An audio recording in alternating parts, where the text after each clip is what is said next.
যে তোমার হাওয়া আমাকে ছুলো গেল মন পায়রা গুলো তাও কেন হ্যালো এভরিওয়ান, আসসালামু আলাইকুম। Welcome back to my another video. প্রিয় প্লেসে আপনাদের নিয়ে আসছি। আশা করি ব্যাকগ্রাউন্ড দিকটাই আপনারা ফিল নিতে পারতেছেন এই জায়গাটা কোথায়। অন্য কোনো জায়গা না, এটা হচ্ছে আমাদের কেশরীতা। আবারও আপনাদের দেখানোর উদ্দেশ্যে নিয়ে আসলাম কেশরীতা। আর কেশরীতার আসার পর একটা বাতাস যে শরীরে লাগতেছে, এই বাতাসটা লাগার পরে আমার মাইন্ডটা টোটাল ফ্রেশ করে ফেলাইছে। তো আমার সাথে আছে বরাবরই আমার ছোট ভাই। হ্যালো গাইস, তো দেখতেই পারতেছেন। তো আমরা just একটু যাবো ওই জায়গাটাই।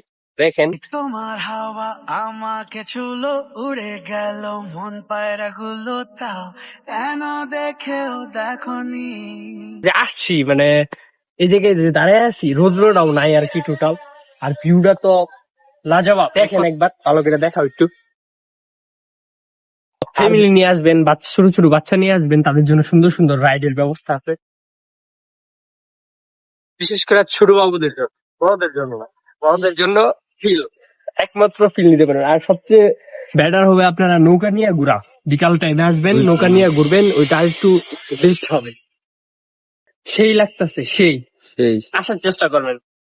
সবাই আসবেন, সবাই আসা অনুরোধ রইল। গাইস রাইট নাও আমরা কিশোরীতার টপ প্লেসে আছি। আর মানে এই জায়গা থেকে যে একটা ভিউ পাওয়া যায় গাইস, একবার উপভোগ করেন ভিউটা। আর হাওয়া যে একটা চলতেছে, সেই সেই মানে অসাধারণ, এক কথায় অসাধারণ, সেই লাগতেছে। একবার হইলেও আসবেন। তো আশা করি আপনারা এই ব্লগটা ভালো লাগছে। একবার হইলেও চেষ্টা করবেন যে বিকাল টাইমে গাজীপুরের বাসী যারা আছেন, একবার হইলেও কিশোরীতা ঘুরে যাওয়ার। তাহলে ঘুরলে একটা অন্যরকম ফিল পাবেন, অন্যরকম প্রাকৃতিক ছোঁয়া পাবেন আর কি। আশা করি আপনারা আসবেন। তো আজকের ব্লগটা বেশি বড় করবো না, ব্লগ বলতে একটা ছোট্টখাটো ভিডিও। তো আই হোপ ভালো লাগবে আপনাদের ভিডিও। টাটা।